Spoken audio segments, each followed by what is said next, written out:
Hello and welcome to a brand new episode of The Collector, and hey, thanks for watching. We all have great memories with the one and only NES, or at least everyone from my generation. Yeah, we are old. The NES is such a great console, and even to this day you can pick some of the games up and you can still have fun with them. I say some of them because I'm sure, as you are aware, there are a lot of piles of steaming bullshit just waiting for you right there in their library. Famously bad games that have been made popular by amazing people like James Rolfe with AVGN. But I'm here to celebrate the ones that are great with my top 10 NES games. But I do have to put a disclaimer here. This is not gonna be a top 10 NES games of all time. It's just gonna be my top 10 NES games, and in my picks nostalgia plays a huge role, so it will definitely be different than yours. I'm curious to hear what your top 10 games are, so please do leave them down in the comments. Number 10.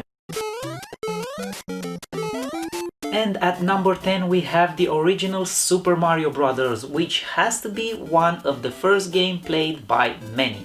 I know that was one of the first games I ever played. I remember how many hundreds of hours I stayed glued to the television, much closer to the screen than anyone should be, and together with my 4 brothers I explored the Mushroom Kingdom.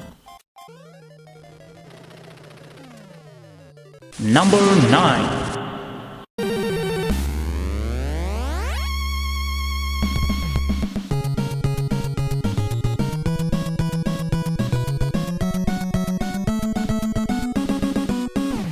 And at number 9 we have Teenage Mutant Ninja Turtles 3, which for me is the best one on the NES. And I know other people prefer number 2 here, the arcade game, but I never had it growing up, so my nostalgia lies here. I remember when I was first thrown on that beach and I was mesmerized by the graphics. Also, being a kid in Romania at that time and living in the capital, it was not easy to head over to the beach, and as such this was my first experience of that kind. You can play single player or co-op, and if you choose co-op you have options A and options B. I remember for some reason our game only worked with option B, where you can hit each other, which ended in a lot of fights with my brothers.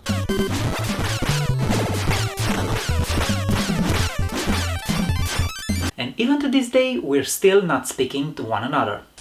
Number 8.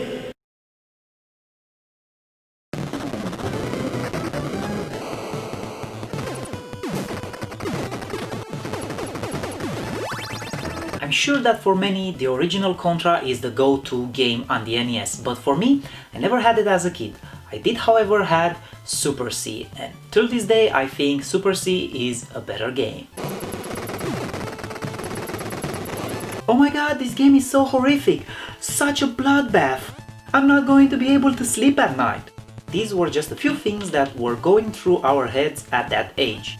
A very difficult game at that time, and there were lots of frustrating moments until much later on when we discovered the 30 life code and the game became beatable. And to this day I don't think I can beat a game with 3 lives, or at least I never tried. Number 7.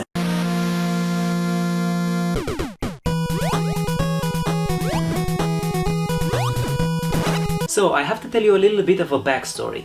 25 years ago in Romania we never got the original consoles. We only got some weird consoles that were bootleg, but they were still doing the same thing.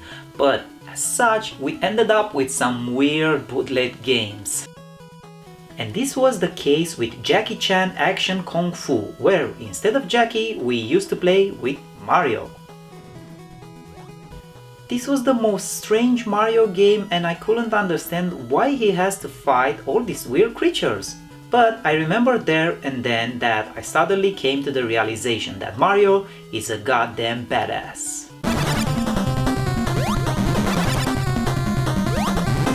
Number 6. What happens when the most badass creature in the galaxy meet up with the most badass dudes From Planet Earth, Battletoads and Double Dragon. Yeah! When I was a kid, I remember being so happy. I mean, I played Battletoads and it was an excruciating difficult game, and I had also been playing some Double Dragon games. But for them to team up, it blew my mind away. I mean, this game has it all. Fights in spaceship, fights on spaceship, and at some point, if you manage to reach far enough into the game turns into an asteroid-like arcade shoot-'em-up. Number 5.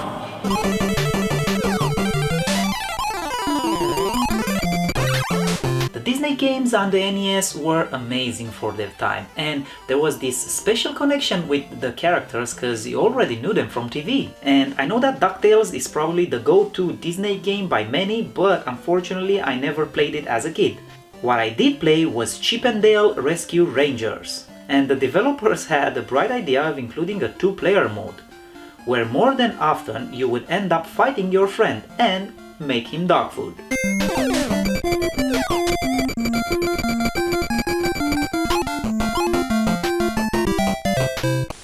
Number 4.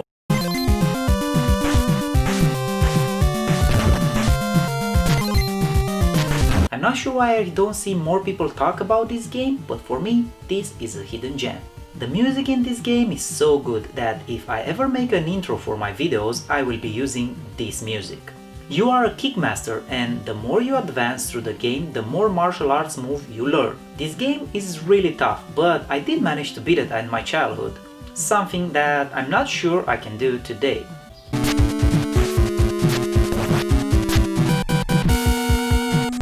Number 3.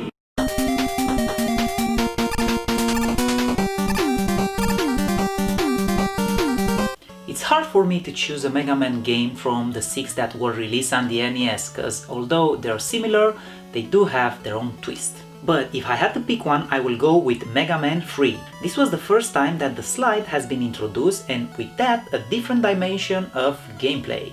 I just couldn't look back at a Mega Man that was not able to slide. I'm sure many prefer Mega Man 2 on their list, but this was the one I had as a kid, and nostalgia beats logic.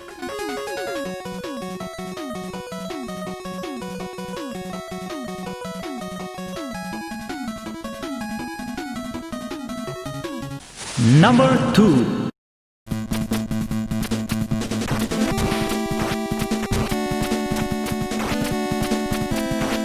Hours.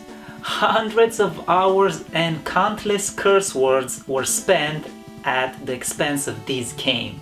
Known as one of the toughest games on the NES, the Ninja Gaiden series puts you in the role of Ryu, and it shows us what it means to be a real badass ninja.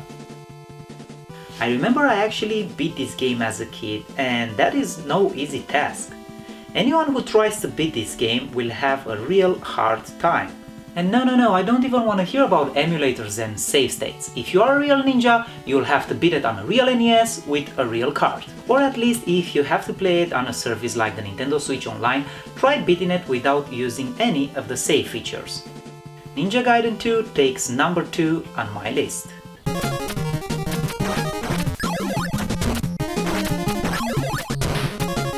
And now for number 1. I was used to Adventure Island as just being a simple game that you beat and then you just repeat in a loop. It was fun, don't get me wrong, but you would get bored with it fast. One day a friend of mine showed me Adventure Island 2 and 3 and my mind was blown away. So it doesn't matter which one you choose. Be number 2 or 3, they are quite similar. Personally, I will go with number 2. In the previous games, Master Higgins couldn't do much, but here he can do much more and he is a skillful dinosaur tamer. You will have to go through 8 different team islands and fight a boss at the end of each one. And by far the most enchanting aspect of this game for me as a kid was that you could ride dinosaurs. I mean, look at them, they are so cute. The only problem was that when you lose them, you found yourself crying.